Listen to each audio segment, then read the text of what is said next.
안녕하세요. 사랑하는 성도님, 영혼의 샘물 은혜의 자리에 오심을 축복합니다. 소망의 주님이 우리와 함께 하십니다. 우리와 함께 하시는 주님을 찬양합니다. 기도합시다. 주님, 감사합니다. 오늘도 밝고 아름다운 날을 우리에게 주셔서 소망으로 주신 삶을 열어주시니 감사합니다. 하루하루 살아가는 우리의 삶 가운데 주님의 말씀이 이끄시고 역사하시는 복된 삶 되게 하여 주옵소서. 주시는 말씀마다 우리의 마음에 새겨지고 또 하나 아멘으로 응답하고 기쁨으로 순종하여 진정한 성도의 삶, 거룩한 그리스도인의 삶으로 주님을 닮아가게 하여 주시옵소서. 예수님 이름으로 기도합니다. 아멘. 오늘 말씀은 사도행전 13장 13절에서 31절입니다. 바울과 및 동행하는 사람들이 바보에서 배 타고 밤빌리아에 있는 버가에 이르니 요한은 그들에게서 떠나 예루살렘으로 돌아가고 그들은 버가에서 더 나아가 비시디아 안디옥에 이르러 안식일에 회당에 들어가 앉으니라. 율법과 선지자의 글을 읽은 후에 회당장들이 사람을 보내어 물어 이르되 형제들아 만일 백성을 권할 말이 있거든 말하라 하니 바울이 일어나 손짓하며 말하되 이스라엘 사람들과 및 하나님을 경외하는 사람들아 들으라.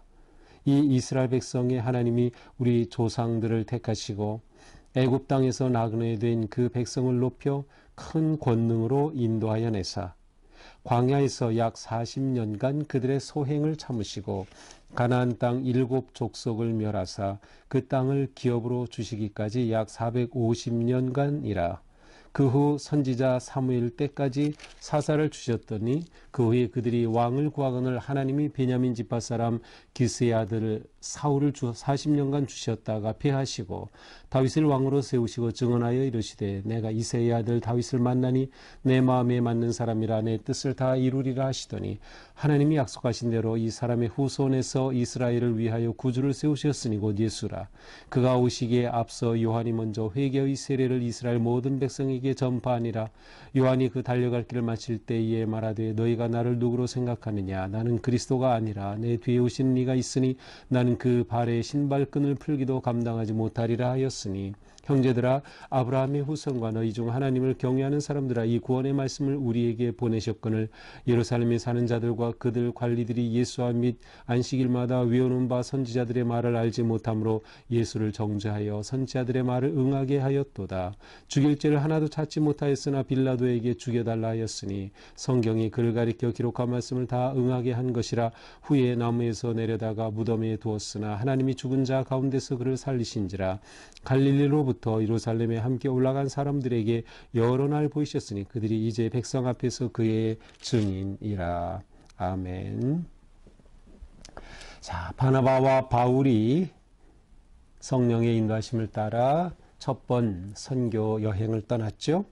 그래서 그들이 구브로에 가서 또 살라미항에 갔다가 바보까지 갔습니다. 자, 이제 오늘 본문은 바로 이제 이 바보로부터 계속 이어지는 그러한 내용이죠. 자, 이 선교 여행이 시작될 때 맨 먼저 바나바 이름이 언급됐고요. 그리고 뒤에 사울이라고 이름이 언급이 돼요. 그래서 이 선교 여행의 시작에 있어서 바나바의 권위, 어쩌면 바나바가 바울보다도 훨씬 더 나이가 많았을 것으로 추정되기도 합니다. 자, 이런 상황에서 먼저 어디로 갔습니까? 바로 구브로로 갔죠. 구브로로 갔다고 하는 것은 이곳이 바로 바나바의 고향이었다는 것과 또 연결이 되고 있습니다. 그러니까 첫 번 전도 여행을 바로 바나바가 잘 아는 자신의 고향, 바로 이 구브로로 먼저 갔던 것이죠. 그리고 실제로 또 이곳은 큰 섬이기도 하고 이곳을 거쳐서 소아시아 지역으로 가기에 좋은, 특별히 이 당시에는 배로 이동하는 것이 훨씬 용이했기 때문에 또 아주 좋은 그러한 장소이기도 했습니다.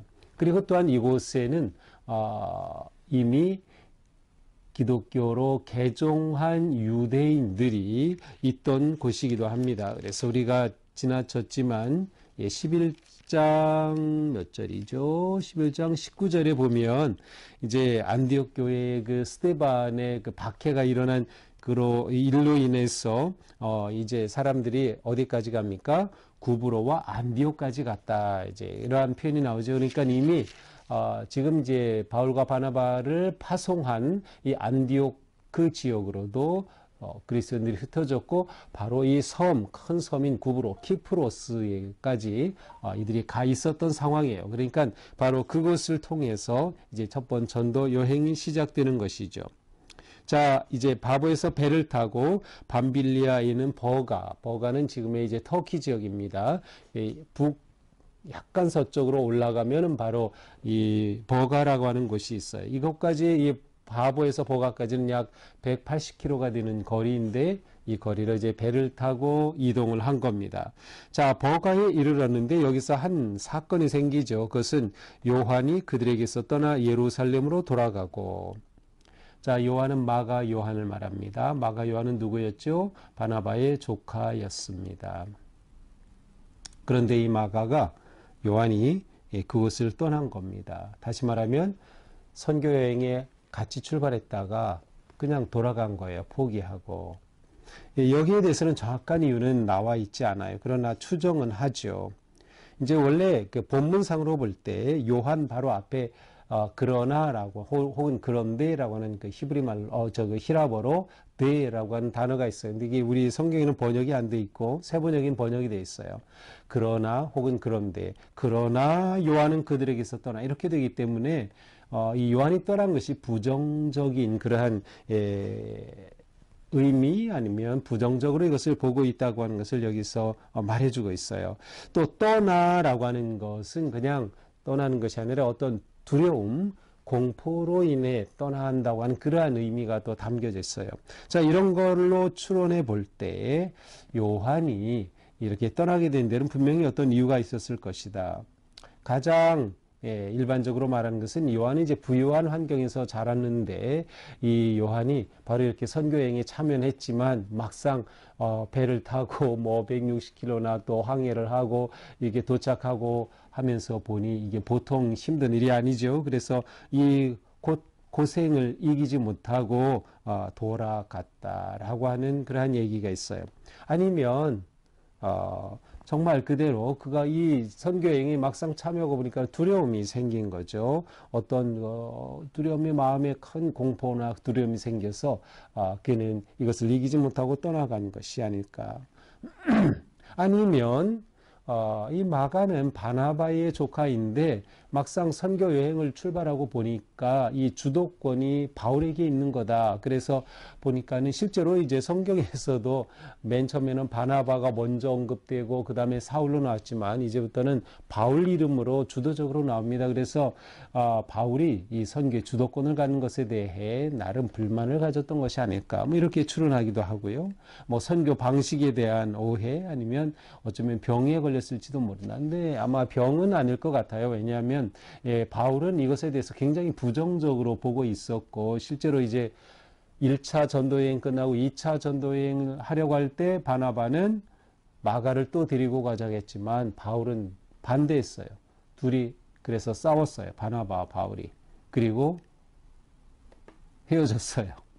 그래서 바울이 따로 혼자 2차 전도 여행을 떠나게 되죠. 바나바는 자기 고향으로 전도를 떠나고요. 자, 이러한 것을 볼 때 어떠한 이유인가 어쨌든 바울이 볼 때는 부정적인 그러한 이유로 인해서 요한이 이들을 떠난 거죠. 자, 이제 버가에 갔다가 버가에서 더 올라가 비시디아 안디옥까지 갔습니다. 버가에서 비시디아 안디옥까지는 160km 되는 거리입니다. 자, 여기서 비시디아 안디옥이라고 나오죠. 똑같은 안티오키아인데 비시디아 지역은 터키 지역에 있는 안디옥이고요. 바나바와 바울을 파송한 안디옥 교회는 수리아 혹은 시리아의 안디옥이에요. 그래서 이스라엘에서 북쪽으로 올라간 그 지역에 있는 안디옥입니다. 그래서 같은 안디옥이기 때문에 이렇게 앞에 어느 지역인지를 붙여준 것 같아요. 비시디아 안디옥에 이르러. 자, 안디옥에 이르러서 어디로 갑니까? 회당으로 갔습니다. 이 당시 큰 도시에는 웬만한 곳에는 회당이 있었던 것으로 보입니다.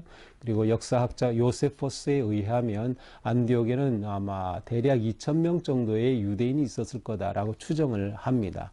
어쨌든 이곳에 회당이 있었고 바울은 이제 회당으로 가죠. 앞에서 우리가 보았던 것처럼 회당으로 먼저 가는 것은 바울의 중요한 선교 전략입니다. 그래서 회당에서 복음을 전하는 그런 기회를 잡는 것이죠. 자, 회당에 가서 앉으니라. 15절에 보니까 그곳에서 이제 율법과 선지자의 글을 읽은 후에 회당장이 사람들에게 묻습니다. 혹시 여러분 가운데 백성들에게 권할 말씀 있으면 지금 나와서 말하십시오 라고 말합니다. 그러자 바울이 일어나서 손짓하면서 말하죠. 이스라엘과 하나님을 경외하는 사람들아 들으라. 자, 이렇게 되면서 바울이 이 회당에서 설교를 시작합니다. 사도행전에 바울의 큰 설교가 세 편 정도 나오는데 그 첫 번째 설교가 바로 오늘 본문이에요. 자, 회당에서 어떻게 이렇게 설교까지 할 수 있을까? 이것은 이 당시에 회당의 예배가 이러한 구조로 되어 있었기 때문에요. 자, 회당 예배 순서를 보면 맨 처음에 쉐마를 선포합니다. 이스라엘아 들으라 하는 말씀으로 시작되는 신명기 6장에 쉐마를 선포하고 나서 그 다음에 사회자가 기도를 하죠. 대체로는 회당장이겠죠. 기도를 하고 나서 그 다음 율법서, 토라와 예언서, 네빔 예언서를 읽습니다. 자, 이렇게 율법서와 예언서를 읽은 후에 그 다음 이 말씀에 대한 설교 혹은 해설 혹은 강해인데 이 시간에는 누구나 할 수 있는 거예요. 재미있죠. 그러니까 요즘 우리로 치면은 성경 봉독을 끝나고 나서는 자, 이것이 오늘 우리에게 주신 말씀입니다. 자, 이 말씀으로 설교하실 분은 나오십시오. 그러면은 회중 가운데서 나와서 설교하는 겁니다. 요즘처럼 목사님이 따로 설교자가 따로 있어서 그분이 설교하는 것이 아니라 회중이 나와서 하는 거예요. 유대인 성인은 누구나 이렇게 말씀을 해설할 자격이 있었습니다. 또한 권리가 있었습니다. 그러니 바울이 이 시간을 이용하는 거죠. 그래서 이 시간 바울이 나갔습니다. 그래서 말하는 거죠. 또 이렇게 내가 나가겠다면 이것은 거절할 수 없어요. 권리이기 때문에 바울이 그들에게 설교합니다. 자, 이렇게 해서 17절부터 설교가 시작이 되죠. 이스라엘 사람과 하나님을 경외하는 사람들, 여기서 이스라엘 사람들과 분리한 것은 이스라엘 사람은 유대인 그대로 혈통을 말하고 하나님을 경외하는 사람은 아마도 유대교로 개종한 사람들로 보입니다. 자, 바울의 설교는 이스라엘의 역사를 간략하게 소개하면서 그것에 담긴 의미를 해설하는 것으로 이어집니다. 맨 처음 뭐죠? 하나님께서 우리 조상들을 택하셨다. 그렇죠?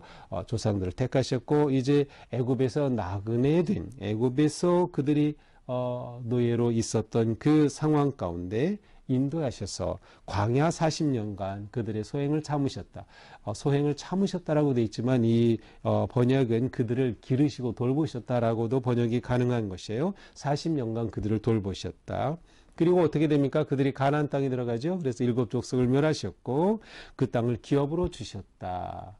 자, 이렇게 되기까지 출애굽에서 이렇게 가나안 땅에 들어갔을 때 처음 이스라엘 백성들이 애굽으로 갔을 때부터 450년의 기간이 걸렸다. 그 후에 선지자 사무엘 때까지 사사를 주셨다. 이제 그렇게 가나안 땅에 들어간 후에 사사 시대가 이어지죠. 그리고 마지막 사사 겸 아니면 최초의 선지자라고 할 수 있는 사무엘이 등장하죠. 바로 그 시기를 말하죠. 그렇게 돼서 사무엘에 의해 누가 세워집니까? 사울이 초대 왕으로 세워지죠.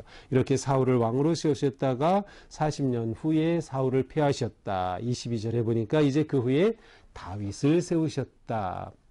이때 다윗은 내 마음에 맞는 사람이다 라는 그러한 다윗에 대한 정말 아름다운 별명인 내 마음에 맞는 사람.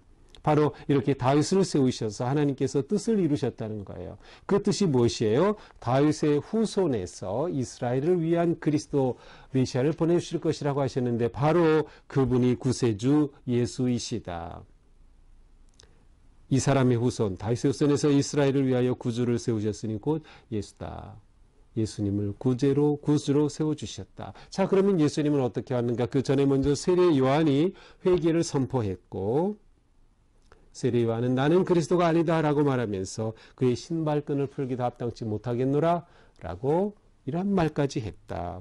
바로 이렇게 요한이 말했던 그 예수, 그가 이렇게 이 땅에 왔는데 예루살렘의 지도자들이 예수를 정죄하여서 빌라도에게 넘겨주어 죽게 했다는 거예요. 그런데 이것조차도 성경에 예언하신 말씀을 그대로 응하기 위한 것이었다. 자, 응한다. 이 표현이 두 번이나 나오고 있어요. 27절과 29절. 응한다는 것은 뭐예요? 하나님은 신실하시다. 하나님은 약속하신 대로 다 이루신다. 자, 이처럼 예수 그리스도를 보내셔서 그들에게 언약을 이루셨지만 그들이 또한 예수를 죽여 빌라도에게 넘겨 주었다는 거죠. 이것조차도 하나님께서 언약을 이루신 것이다. 무덤에 가두었지만 예수님은 부활하셨어요. 그래서 죽은 자 가운데서 그를 살리신지라. 자, 결국 이것이 바울의 설교인데 여기서 핵심은 뭐예요? 이스라엘의 역사를 통해 나타나신 신실하신 하나님, 그 하나님께서는 결국 예수 그리스도를 이 땅에 보내주셨다는 것, 그리고 예수 그리스도의 죽으심과 부활을 통하여 하나님께서 약속하신 그대로 구세주 예수 그리스도를 세워주셨다는 거예요. 그래서 예수 그리스도의 죽음과 부활을 통해 이루어진 하나님의 언약의 성취를 선포하고 있습니다. 그러니 뭐예요? 결국 예수님이 그리스도이시다. 예수님은 하나님이 약속하신 메시아이시다. 라고 하는 것을 그들에게 선포하는 것이죠. 그러면서 그들이 여기서 31절에 그들은 예수님을 따르는 제자들, 사도들, 모든 그들이 다 이 놀라운 일의 증인이다.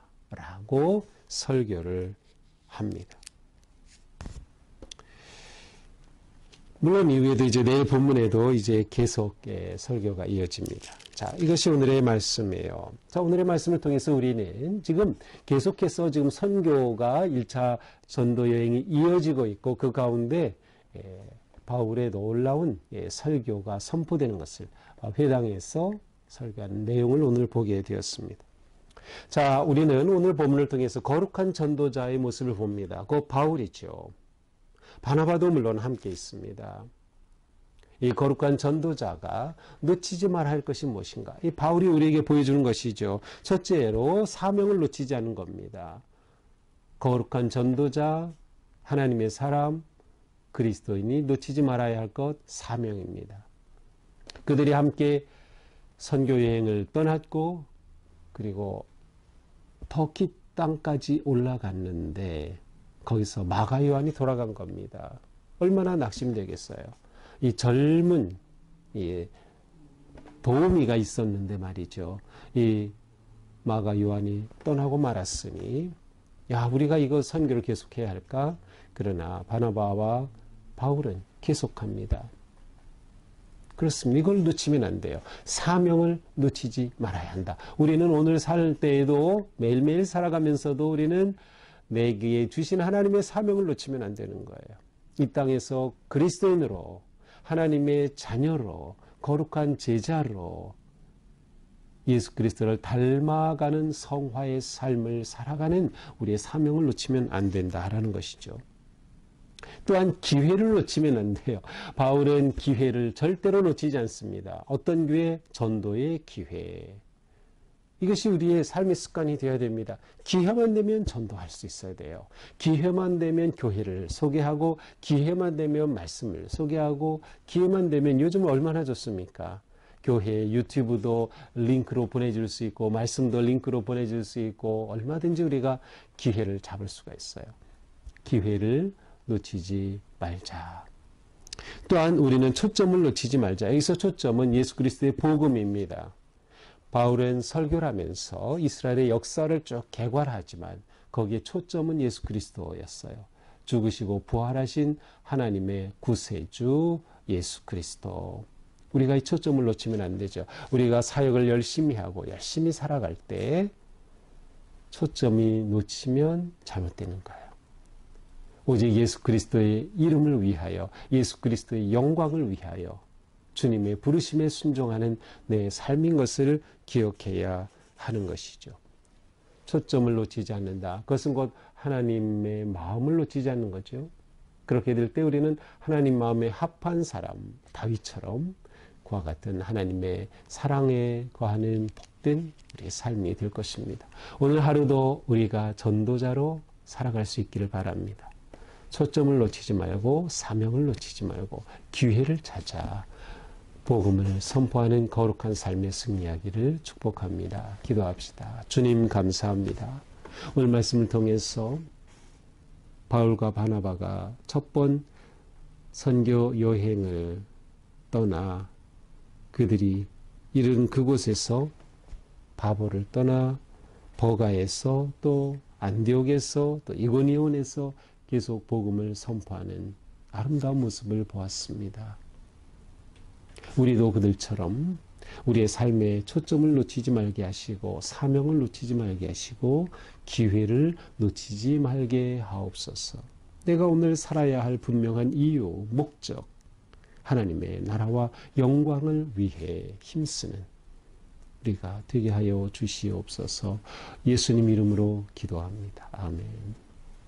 네, 오늘도 주님의 은혜 안에서 우리 삶이 거룩하고 아름답기를 축복합니다. 사랑합니다.